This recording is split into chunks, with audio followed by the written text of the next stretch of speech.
A paz do Senhor, meus queridos irmãos e amigos. Mais uma vez estamos aqui de volta para retornarmos e darmos continuidade ao nosso estudo da série Seitas e Heresias. E hoje nós estamos aqui na segunda parte falando sobre o Adventismo do sétimo dia. Eu gostaria de falar algo muito importante nesse momento. Como algumas pessoas têm participado e algumas pessoas têm comentado, né? Nós tivemos alguns comentários. Eu gostaria até de pedir para você se inscrever aí no nosso canal, tá certo? Se inscreva no nosso canal para fazer parte desse canal. Dê aí o seu like, certo? Faça também aí o seu comentário, que o seu comentário ele é muito importante, tanto de uma forma positiva, como também de uma forma negativa. Ou seja, se você não aceita, você também pode dar o seu comentário, eu respeito muito bem. Então, exatamente em cima dos comentários, né? Eu gostaria só de deixar aqui algo muito importante, é que toda a mensagem que está sendo ministrada, ensinada aqui através desta série de estudo, todas elas eu tenho feito muitas pesquisas e o que eu tenho falado não é eu que tenho declarado, mas sim através das fontes que eu pesquisei. Então, em uma das revistas adventistas, Sétimo Dia, do ano de 1984, na página 37, mês de fevereiro, os adventistas eles lançaram uma revista, e nessa revista eles falaram sobre a inspiração e autoridade dos escritos de Ellen White, né? Diz também aqui que foi um documento que definiu as crenças fundamentais dos adventistas do sétimo dia e que foi votado pela Associação Geral, reunida em Dallas, nos Estados Unidos, no mês de abril do ano de 1980, certo? É o que eles afirmam, e que foi publicado no Brasil no ano de 1984. Então, na página 37 dessa revista, fevereiro, eles falam sobre o que eles acreditam e o que eles negam. Então, no que eles acreditam, eles dizem assim, os adventistas dizem assim, ó. Então, não foi eu quem simplesmente afirmei que os escritos de Ellen White, eles são comparados com a Bíblia. São os próprios adventistas que declararam isso. Eu vou ler aqui, ó, o que eles acreditam. Primeiro, a adventista disse assim nesta revista: cremos que o ministério e os escritos de Ellen White foram uma manifestação do dom da profecia. Ellen White foi inspirada pelo Espírito Santo. Seus escritos, o produto dessa inspiração, tem aplicação e autoridade especial para os adventistas do sétimo dia. E eles declaram também: negamos que a qualidade ou grau de inspiração dos escritos de Ellen White sejam diferentes dos encontrados nas Escrituras Sagradas. Então, não foi eu simplesmente que declarei, porque eu quis declarar, mas foi tirado dessa fonte aí, Revista Adventista, mês de fevereiro do ano de 1984. Tá bom, meu querido? Então, só para esclarecer esse assunto, um assunto também muito importante que eu gostaria de dizer para vocês. Tenho recebido alguns outros comentários e algumas pessoas declaram que não têm gostado daquilo que eu tenho falado, principalmente os adventistas. Então, e uma moça disse que eu deveria conhecer essa igreja para mim poder falar dela. Quero dizer para você, meu amigo, minha amiga, que eu já fui um adventista também como você. Então, tudo que eu estou falando aqui também é com muita propriedade, porque eu também já fui um adventista, tá certo? Hoje não sou adventista, graças a Deus, certo? Então, eu falo muitas coisas aqui com prioridade, certo? Então, queridos, como nós estamos retornando, o tema de hoje, nessa segunda parte das seitas e heresias, falando sobre o adventismo do sétimo dia, eu gostaria de falar sobre uma das maiores heresias pregada pela igreja adventista do sétimo dia, que é a doutrina do paro. Eu acredito que essa foi uma doutrina para tentar justificar o erro de Guilherme Miller, que profetizou que Jesus iria voltar. Jesus não voltou. Então, eles criaram essa doutrina exatamente em cima de todos os estudos de Guilherme Miller. Então, quando Irã Edson, dizendo ele que recebeu uma revelação de Deus e que Guilherme Miller não estava errado, mas que na realidade não seria a volta de Cristo o dia 22 de outubro de 1844, mas que seria, ou seja, Jesus iria passar do lugar santo para o lugar santíssimo no tabernáculo celestial, como eles falam. Jesus iria passar do lugar santo para o lugar santíssimo, lá no tabernáculo celestial. E Jesus ali ia começar uma segunda fase do seu ministério. E eles dizem que Jesus passou, a partir daquela data, passou a deixar de ser sacerdote para ser sumo sacerdote.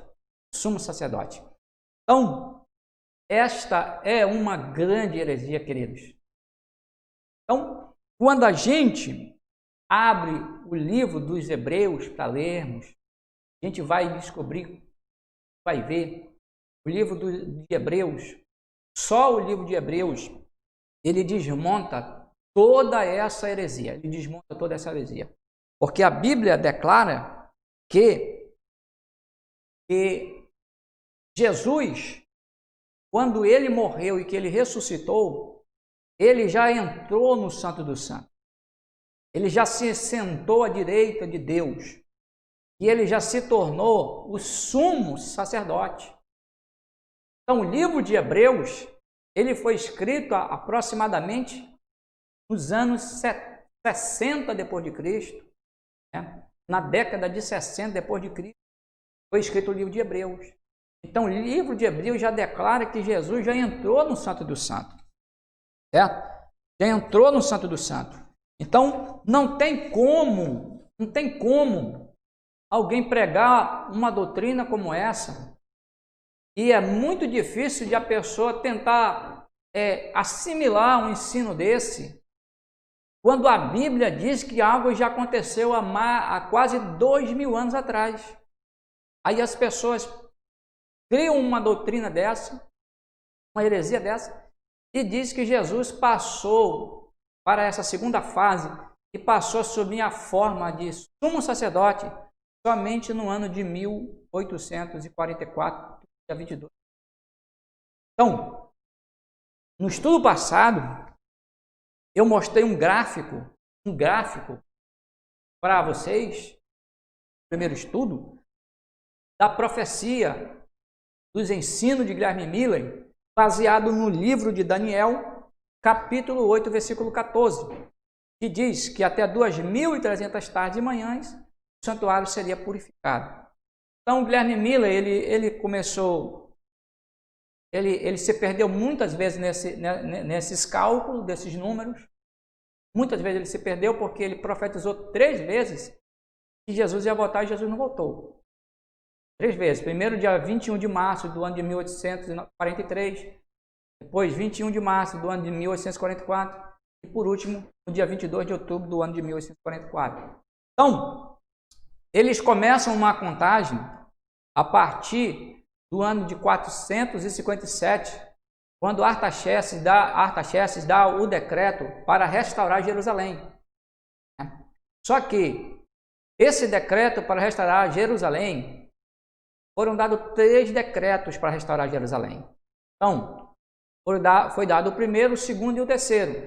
Então, o do rei Artaxerxes é exatamente o terceiro decreto para a restauração de Jerusalém, que aconteceu nesse ano, o ano 457 a.C. Então, eles fazem um cálculo e eles chegaram a essa conclusão, de que a data que Jesus iria voltar, ou depois transferiram para que Jesus passou do santo para o santíssimo, no ano de 1844, do dia 22 de outubro. Então, uma outra data interessante, que também é muito duvidosa, é que o dia 22 de outubro desse ano de 1844 tenha sido o dia do Yom Kippur, que é exatamente o dia da expiação que os judeus comemoram todos os anos. Então, muita gente diz que, na realidade, o Yom Kippur do ano de 1844 não foi no dia 22 de outubro, mas foi no dia 23 de setembro. Então, mas o que importa nisso aqui, o interessante disso aqui, não são essas datas. As datas são menos relevantes. Tudo isso, certo? O maior absurdo disso aqui é pregar uma doutrina que ela não tem base bíblica. É pregar algo que não existe. É pregar algo que é exatamente contrário àquilo que a palavra de Deus ensina. Então, o que a palavra de Deus ensina? A palavra de Deus ensina que Jesus, ele já passou para este lugar, onde os adventistas dizem que ele está, já passou desde a sua ressurreição. Desde a sua ressurreição. Eu acho interessante uma coisa também que os adventistas eles ensinam, é que Jesus ele só entrou no céu no dia de Pentecostes. São coisas interessantes que é difícil até de você saber na realidade qual é o dia que Jesus entrou no céu. Porque a Bíblia fala que Jesus ele ressuscitou, ele subiu ao céu 40 dias depois da sua ressurreição. A Bíblia fala, 40 dias foi quando ele subiu ao céu. Se Jesus levou 10 dias para chegar lá, né? É complicado de alguém dizer, olha, Jesus demorou 10 dias para chegar no céu. Eu acredito que Jesus não precisa de uma hora para se locomover do céu, da terra, no céu. Então, no dia do Pentecostes, o que aconteceu foi uma grande promessa que Deus fez para a igreja e cumpriu, que foi o derramamento do Espírito Santo. Então, queridos, dentro desta heresia, os adventistas tentaram se justificar do erro de Graham Miller. Então, profetizaram que Jesus iria voltar nessa data. Então, essa doutrina do santuário é uma das maiores heresias que os adventistas pregam. Outra coisa interessante que eles dizem, que Jesus, nessa data, ele passa a assumir, né, uma segunda fase do seu ministério, e eles dizem que também aqui começa um tal de um juízo investigativo. Ou seja, Jesus agora está começando a julgar as pessoas, julgar as nações. Julgar as nações. Ou seja, então, o que aconteceu nesses 1844 anos atrás? O que Jesus estava fazendo então? Nesses 1844 anos atrás? Jesus agora só vai começar a julgar as nações a partir dessa data. Então é algo que não tem base bíblica de você dizer assim, ó, Jesus agora nessa data começa a julgar as nações. Porque não tem nenhuma base bíblica para isso, certo? Às vezes eles, tentando justificar essa doutrina, eles confundem ali o que é juízo final, que é talvez julgamento das nações, certo? Então, queridos, o que aconteceu quando Jesus ressuscita? Ele ressuscita e vai para o céu e se assenta direito de Deus. Ele já está no lugar, no Santo dos Santos. Ele já assume a forma de sumo sacerdote. Ele já é o nosso intercessor. Ele já é aquele que já fez tudo por nós. Ou seja,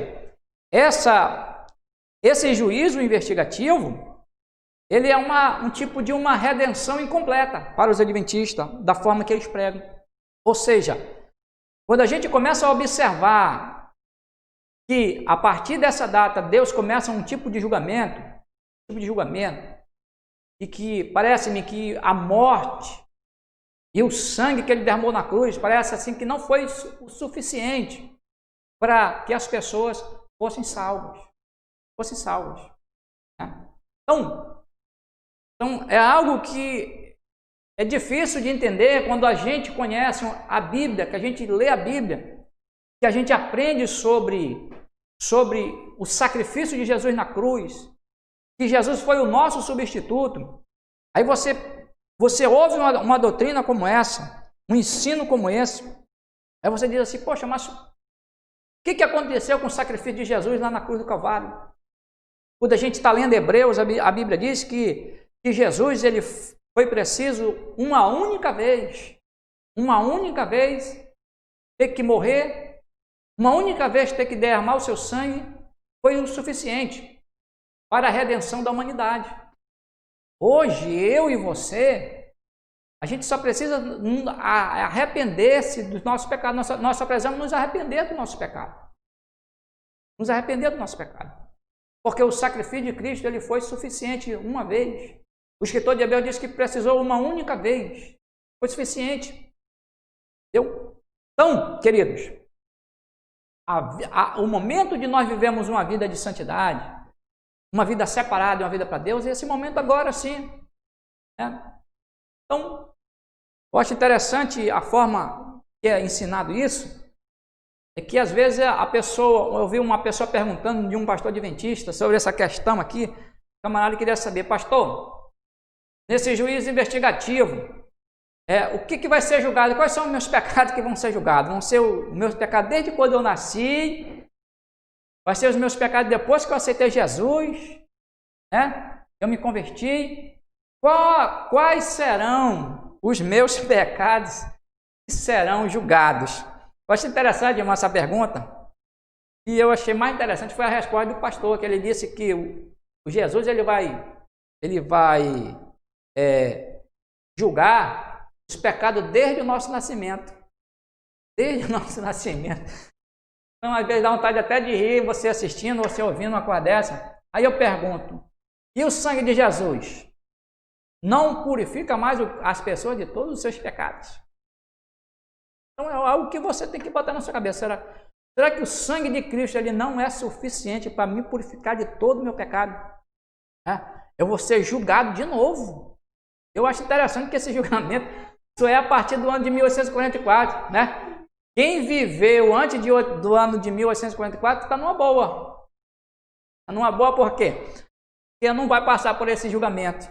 Né, queridos? Então, amados, ano de 1844, os adventistas começam o juízo investigativo. Jesus passa a ser sumo sacerdote e passa a fazer isso. Olha o que diz Hebreus. Eu vou ler só um texto de Hebreus. Eu acho que é suficiente. Mas eu gostaria que você pegasse o livro de Hebreus e lesse ele. Lesse ele na sua casa. Lesse ele na sua casa. Quando, porém, veio Cristo como sumo sacerdote dos bens já realizados, mediante o maior e mais perfeito tabernáculo, não feito por mãos, quer dizer, não desta criação, não por meio de sangue de bode e de bezerros, mas pelo seu próprio sangue, entrou no Santo dos Santos, uma vez por toda, tendo obtido eterna redenção. Está vendo, irmão? Olha só aqui, ó. Aqui o escritor de Hebreus diz que veio Cristo como sumo sacerdote dos bens realizados, né? Mediante o maior e mais perfeito tabernáculo, que é exatamente o tabernáculo dos adventistas prego, eles gostam tanto de pregar sobre esse tabernáculo celestial, né, irmãos? Exatamente esse tabernáculo celestial, que eles falam tanto.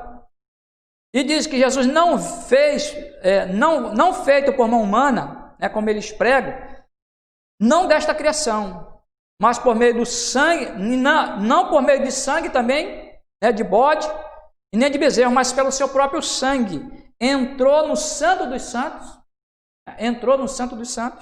uma vez por toda, ó. Uma vez por toda. Tendo obtido eterna redenção. Ou seja, querido, você sabe quando foi escrito Hebreus? Já falei para vocês no começo do meu ensino. Mais ou menos depois dos anos 60 depois de Cristo. Então, depois dos anos 60, Jesus já tinha feito. Os adventistas dizem que ele começou a fazer em 1844. Então é isso que não dá para entrar na cabeça das pessoas. É aqui que está a heresia. A heresia não está nem nessa matemática toda de que quando começa lá na contagem lá do decreto de Jerusalém, lá por Esdras, certo? A maior heresia está aqui em ensinar e dizer que isso aqui aconteceu nessa data, quando na realidade isso aqui não aconteceu nessa data. A Bíblia diz que aconteceu, né? Aconteceu isso depois da ressurreição de Cristo. Depois que ele subiu aos céus, ele já entrou no Santo dos Santos, de uma vez por toda, obtendo para nós uma eterna redenção. Então não há registro que promovem o dia da expiação nessa data. Não há nenhum registro, certo? Pode ter sido no dia 23 de setembro. Há uma grande controvérsia aí, uma grande briga entre os historiadores para descobrir, na realidade, qual foi a data desse dia. Tá certo, meus queridos? Então, outra coisa que é um absurdo que os adventistas pregam aqui, né, nessa doutrina do santuário, é que a igreja adventista, ela é a remanescente, é o povo remanescente. O que quer dizer isso, pastor? Todas as outras igrejas estão perdidas. Isso aqui é uma grande característica de uma seita, preste bem atenção. Uma grande característica de uma seita. Pregar que só ela é a verdade. Só eles são o verdadeiro povo que vai morar no céu. Então, não adianta o adventista dizer que não é assim, que é, porque eu já fui adventista e eu sei como é que é. Eu sei como é que é. Então, os adventistas, eles têm na cabeça dele que só eles é o povo escolhido. Esse negócio de dizer que vai estar escolhendo crente de uma igreja, de outra, como alguns ficam falando aí, não, vai ter crente salvo em todas as igrejas. Isso aí é só miguelância. Quando eles ensinam, eles são bem radicais nisso. Eles dizem que só eles é que pregam a verdade. Certo? Então dizer que é um povo remanescente também é um grande absurdo. Você não vai encontrar isso na Bíblia, de dizer que uma denominação é um povo remanescente e que esse povo surgiria nessa data. Então isso aqui é completamente antibíblico. Você vai ler a sua Bíblia, de Gênesis até o Apocalipse, você não vai ver quem é o povo remanescente. Quem é remanescente? Remanescente é o povo fiel da terra. Todo cristão que aceita Jesus como único e suficiente Salvador da sua vida, que vive uma vida de fidelidade a Deus, esse povo aqui é o povo remanescente. É aqueles que nunca se desviaram do Evangelho, que nunca se desviaram da verdade. Esse é que é o povo remanescente. Não uma igreja, uma denominação ou uma seita. Certo? Então, uma das grandes heresias é que eles são o povo remanescente, povo escolhido para proclamar o Evangelho. Eu acho interessante que eles pegam aqui Apocalipse capítulo 14 e falam daquele anjo que vai proclamar o Evangelho, certo? Para proclamar o Evangelho. Ou seja, o que ele quer dizer? Que aquele anjo é a igreja adventista do sétimo dia, que vai proclamar o Evangelho eterno. Só eles que vão proclamar o Evangelho eterno. Quer dizer o quê? Que eu não prego o Evangelho eterno, os batistas não pregam o Evangelho eterno, os presbiterianos não pregam o Evangelho eterno, porque o Evangelho eterno só é pregado pelos adventistas. Então isso aí é a maior heresia. Todas as igrejas, a maior parte das igrejas estão aí ganhando alma para Jesus, entrando nas bocas de fumo, indo para países comunistas, indo para países árabes, indo para lugares distantes, onde as pessoas nunca ouviram o Evangelho. Eu mesmo fui pregar o Evangelho no outro lado do mundo, lá no Timor-Leste, lá, preguei para pessoas que nunca tinham ouvido falar de Jesus. Preguei para pessoas lá que nunca na vida ouviu o nome de Jesus. Então, queridos, quem prega o Evangelho é a igreja do Senhor. E igreja não é denominação, igreja não é Assembleia de Deus, igreja não é batista.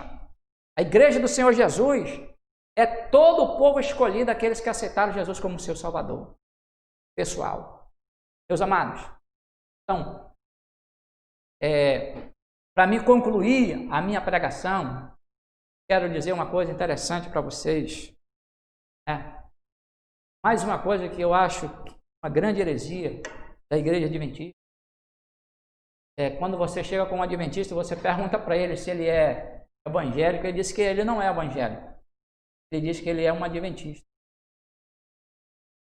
Então, nenhum adventista se denomina evangélico. É só para você ver aí, como eles são separatistas. Tem muita gente boa lá, tem muitos amigos adventistas, tenho parentes adventistas, tenho pessoas que eu tenho uma consideração muito grande, um respeito muito grande pelos adventistas. Mas é isso que a igreja prega e é isso que a igreja ensina. Ou seja, não são evangélicos, são adventistas. Certo, então. Se querem ser adventistas, são adventistas. Se eles esperam a vinda de Cristo, nós também esperamos a vinda de Cristo. O que o povo evangélico espera? Nós estamos aguardando a vinda de Jesus, assim como a igreja primitiva começou a aguardar a vinda de Cristo. Certo, queridos? Então, que Deus abençoe você. Mais uma vez, eu quero apelar para você se inscrever nesse canal. Compartilhe aí, dê a sua opinião. Dê o seu like. Amém? E na próxima semana nós vamos estar trazendo aí mais uma doutrina desta igreja. Certo? Mais algo polêmico desta igreja, mais algo duvidoso dessa igreja. Tá certo? Para esclarecer a sua mente e o seu coração. Que Deus abençoe a sua vida no nome de Jesus.